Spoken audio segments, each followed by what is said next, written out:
pourquoi est-ce qu'il y a la crise? Alors, il faut quand même faire un petit retour en arrière.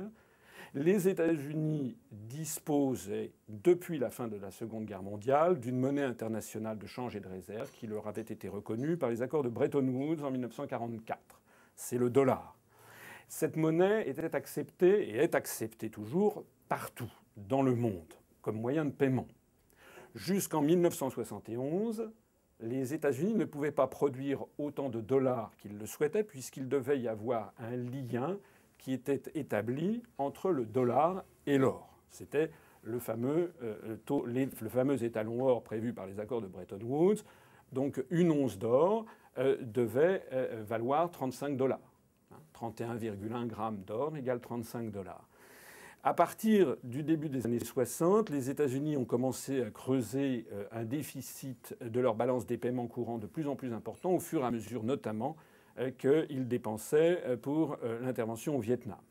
Charles de Gaulle, en 1965, a attiré l'attention de la planète entière dans une conférence de presse en disant que ça ne pouvait pas continuer comme cela, parce que si les États-Unis ne respectaient plus ce ressort de rappel qui était l'étalon de change or, s'ils commençaient, notamment par du déficit de leur balance des paiements courants, à produire du dollar sans aucune limite, eh bien, ils pourraient finalement un jour tout acheter. C'est d'ailleurs la raison pour laquelle Charles de Gaulle avait exigé le remboursement par la Banque de France des dollars détenus par la France en or. Alors, comme vous le savez, les États-Unis ont rompu les accords de Bretton Woods en 1971.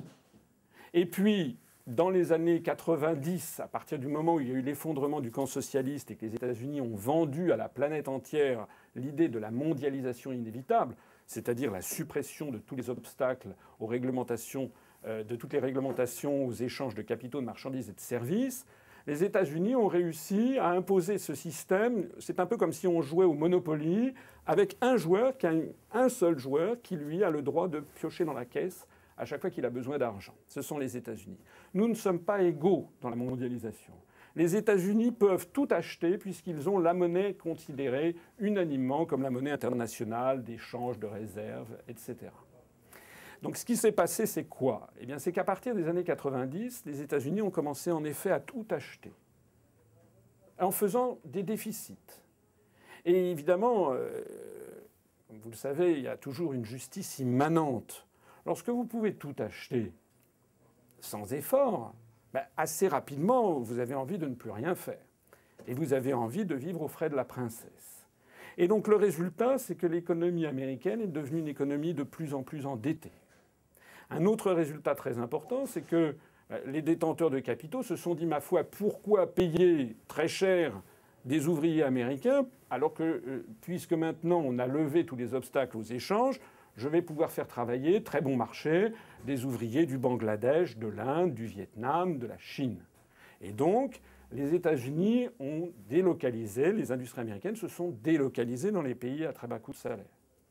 Malheureusement pour la France étant dans la construction européenne étant, comme vous le savez, entièrement infiltrée par les intérêts, les raisonnements des élites euro-atlantistes, cette construction européenne a suivi le mouvement et a été un des facteurs essentiels qui a permis la mondialisation.